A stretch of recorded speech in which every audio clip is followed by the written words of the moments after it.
You mentioned the transfers, Marcus Kennedy and Nick Moore and Crandall Head.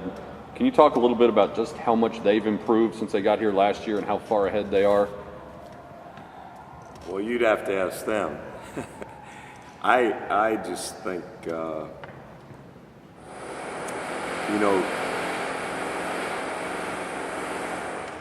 I think they're really great kids. They got a huge upside, and the fact that they sat out a year and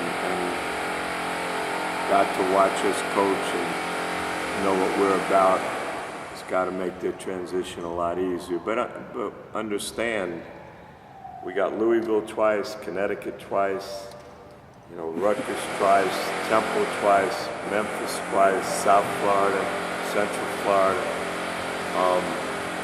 We got Texas A&M, we got Virginia. We got a couple other big games that we're really close to finalizing. So we better, show improvement or we'll be exposed pretty quickly. How big of an impact does signing a guy like Keith Frazier have on other top prospects around the country and in the Dallas area? Why, the second day he announced it at the McDonald's game, I started getting calls from kids. I'm new here, so I didn't realize, about kids' reputations. But he's really, really highly thought of, so that's got to help a lot. But at the end of the day, if we don't do our part, it won't matter one bit. And Keith knows that. So again, when he said and his mom said he was coming here, I don't think any of us take that lightly. We got a heck of a responsibility to make him fulfill his goals and reach his potential. So, but I'm excited about that. But I told him, I remember when I went to North Carolina, Coach McGuire left, Coach Smith took over, the basketball scandal happened to happen.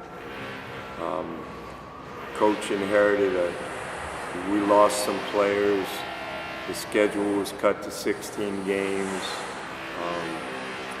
He was limited in where he could recruit for a number of years. And all of a sudden, one day, Larry Miller decided to go to North Carolina. And everything changed. And the freshman team that I was a part of went to 3 straight Final Fours. Just so happened Lou Alcindor was playing at the time. But Larry Miller, made a commitment to go to North Carolina and showed his trust in Coach Smith, and everything changed. They talk about a lot of guys being significant, and there've been a lot of great players before him, but after what happened, Larry Miller, by going to North Carolina, just changed everything. Well, I look at Keith. I think the fact that this kid could have gone so many places, and him having the confidence in us and his mom having the confidence in us, I just look back and it parallels a lot in my mind. They had Coach Smith. Now that's a little different, but we're pretty fortunate. Do you think y'all are done for the recruiting cycle now for this year, or do you expect to get another transfer, or still looking at I don't know. Over 450 kids transferred last year, and I heard there's going to be a lot more. I don't know, but we're pretty happy with what we have. You're always trying to get better, but I don't want to recruit kids to sit on the bench.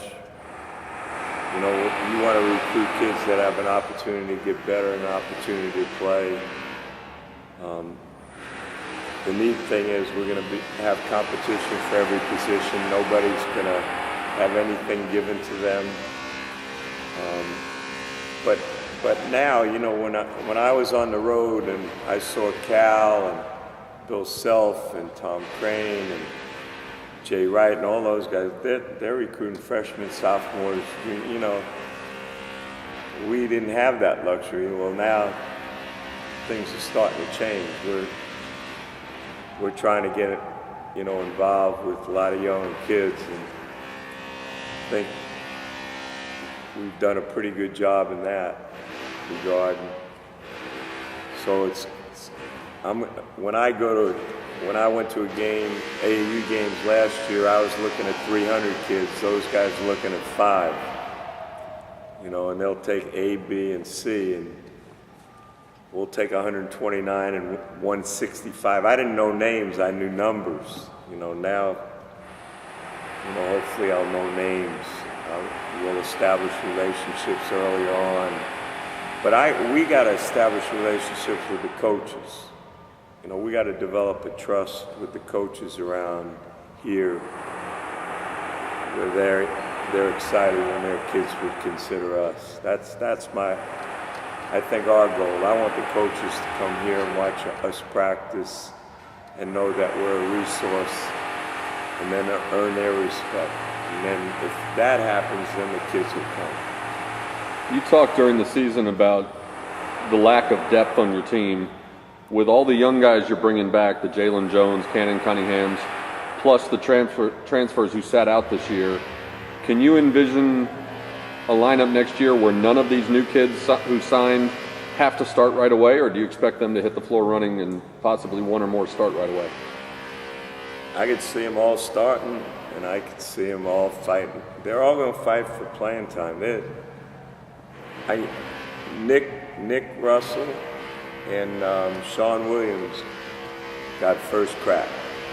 They're seniors. You know, I think I learned that from all the coaches I've been lucky enough to be around. You owe that loyalty to the kids that have been part of your program. You owe it to seniors, but at the end of the day,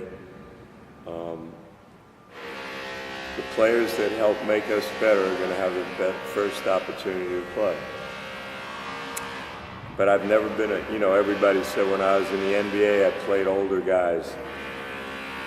They never really investigated. You know, I had more Rookie of the Years, I think, than most people. But we're going to play the guys that give us the best chance to win. And freshmen are not freshmen anymore. You know, with all the AAU games they play and the exposure they, you know, get, you know, a lot of these kids are way beyond their years in terms of, you know, knowledge of the game. But it's going to be about who makes our teammates better and who has the same values we have. So they're all going to get a chance. But the pressure will not be on. And it's amazing, playing time kind of is a pretty good motivator.